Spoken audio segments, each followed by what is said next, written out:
Jadi aku mau share kejadian mistis di daerah kerja aku. Aku kerja di Papua, lebih tepatnya di kota kecil bernama Dekai, Kabupaten Yahukimo. Aku udah 1 tahun tinggal di sini. Yang aku sukai dari tempat ini adalah udaranya yang bersih dan masyarakatnya yang bersahabat. Jadi di sini aku bekerja sebagai humas sekaligus legal division untuk sebuah perusahaan tambang. Jadi waktu aku tuh sangat banyak dihabiskan bersama masyarakat lokal dan orang-orang di pemerintahan. Banyak kisah-kisah lucu, asik, dan seru yang beredar di sini. Ada juga kisah horor. Salah satunya tentang adanya penghuni-penghuni di dalam hutan yang masyarakat ini menyebutnya kekuatan alam. Cerita ini tidak hanya aku dengar dari masyarakat lokal. Banyak juga pendatang yang sudah mengalami hal ini. Bahkan sampai ada korban jiwa. Ada juga cerita tentang makhluk yang dinamakan Swanggi. Manusia yang mempelajari ilmu hitam dan terjerat dalam ilmu tersebut. Tetapi aku sendiri orang yang lumayan taat beragama. Jadi gak begitu mengindahkannya. Hanya menjadi pendengar yang baik. Setelah beberapa lama, akhirnya kejadian yang aku gak percaya ini terjadi juga kepada perusahaan tempat aku bekerja. Pertama-tama terjadi campsite perusahaan. Setiap malam diganggu oleh makhluk yang bernama Swanggi. Sebelumnya orang di camp sudah mendapatkan peringatan.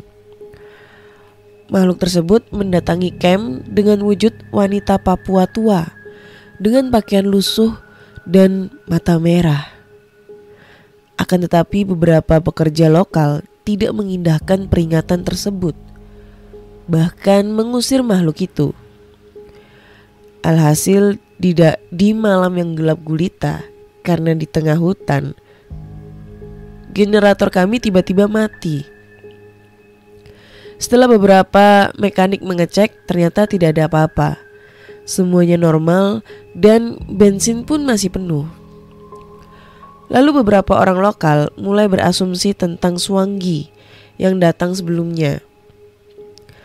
Pada saat gelap, tiba-tiba ada suara bergema di dalam hutan dengan bahasa daerah.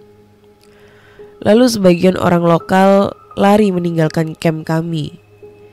Sebagian yang tinggal mengatakan kepada geologis bahwa arti suara tadi adalah kalian sudah diperingatkan.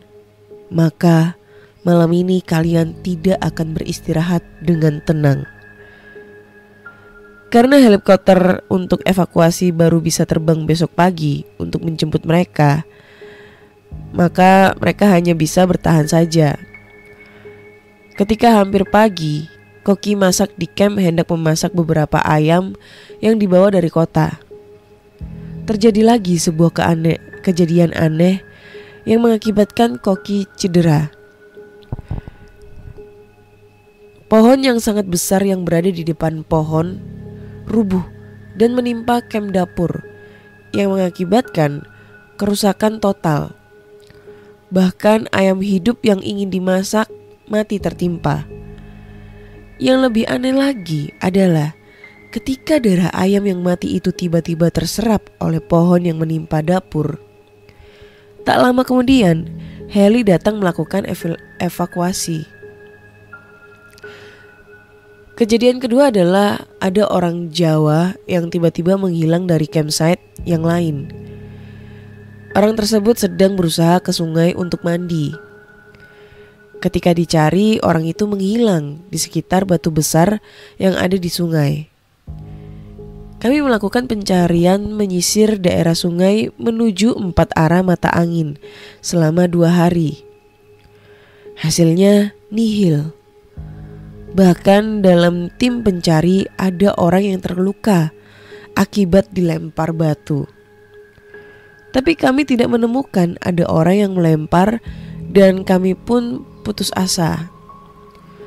Namun ketika heli mengantarkan logistik menuju campsite, pilot mengatakan bahwa melihat orang di pinggir sungai dekat sebuah batu besar. Dengan inisiatif, pilot turun di point bar sisi sungai dan meninggalkan heli dalam keadaan menyala. Ketika didekati, pilot mengatakan bahwa orang yang ditemukan sedang menangis menatapi sang pilot. Pilot pun mendekati dia.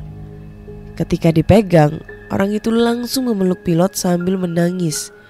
Lalu diajaklah orang tersebut kembali ke kota. Ternyata dia adalah orang yang hilang.